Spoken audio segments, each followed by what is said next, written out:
ఒకానొక సమయంలో కైలాసంలో పార్వతీదేవి స్నానమాచరించేదానికి వెళ్తుండగా బియ్యపు పిండితో అంటే నలుగు పిండి లేక మనం పసుపుతో, ఇప్పుడు మనం పసుపు ముద్ద ఎక్కడ చేశామో అట్లా ఆమె ఒక నలుగు పిండి అంటే బియ్యం పిండితో ఒక బాలుడిని తయారు చేసి ఆ బాలుడికి ప్రాణం పోసి ఆ వాకిలి దగ్గర ద్వారం దగ్గర కాపలాగా ఉంచుతుంది ఆ బాలుడిని. సరే, పార్వతీదేవి స్నానం ఆచరిస్తుంది.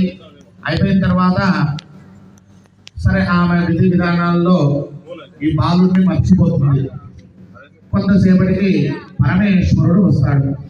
శివుడు వచ్చి నేను ఇంట్లోకి వెళ్ళాలి అని ఆ బాలుడిని అడుగుతాడు. ఆ బాలుడు అడ్డగిస్తాడు.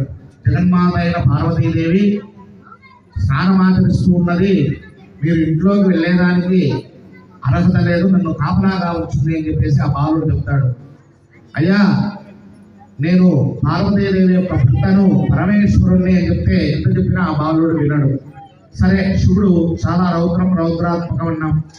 వెంటనే ఆ కోపోద్రిక్తుడై తన త్రిశూలంతో ఆ బాలుడి కంఠాన్ని తీసేస్తాడు.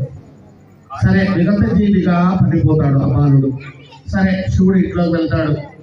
ఇంట్లోకి వెళ్ళిన తర్వాత పార్వతీ పరమేశ్వరులు ఇద్దరు ఏదో మాట్లాడుకుంటూ ఉంటారు సరదాగా. కొద్దిసేపటికి పార్వతీదేవికి గుర్తు వస్తుంది. నేను ఒక బాలుడిని అక్కడ కాపలాగా ఉంచాను కదా అని చెప్పి బయటకు వచ్చి చూస్తుంది. చూస్తే ఆ బాలుడు తల మొండెము వేరువేరుగా ఉండేది చూసి చాలా ప్రణమిల్లిపోతుంది, బాధపడుతుంది, ఏడుస్తూ ఉంటుంది.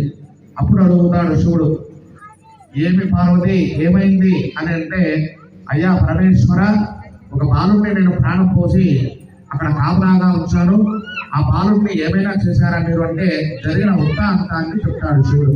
సరే, ఏది ఏమైనా నాకు తిరిగి ఆ బాలుడిని ప్రసాదించాలని పార్వతీదేవి వేడుకుంటుంది. సరే అని చెప్పేసి ఆ కైలాసంలో మునులు, ఋషులు, తపస్సులు, బ్రహ్మాది దేవతలందరూ కూడా వస్తారు.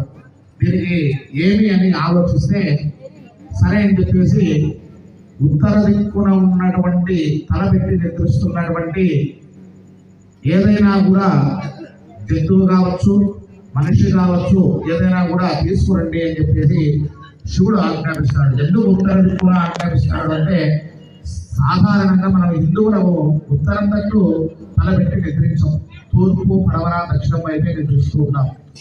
అటువంటి ఉత్తరం వైపు నిద్రిస్తూ ఉన్నటువంటి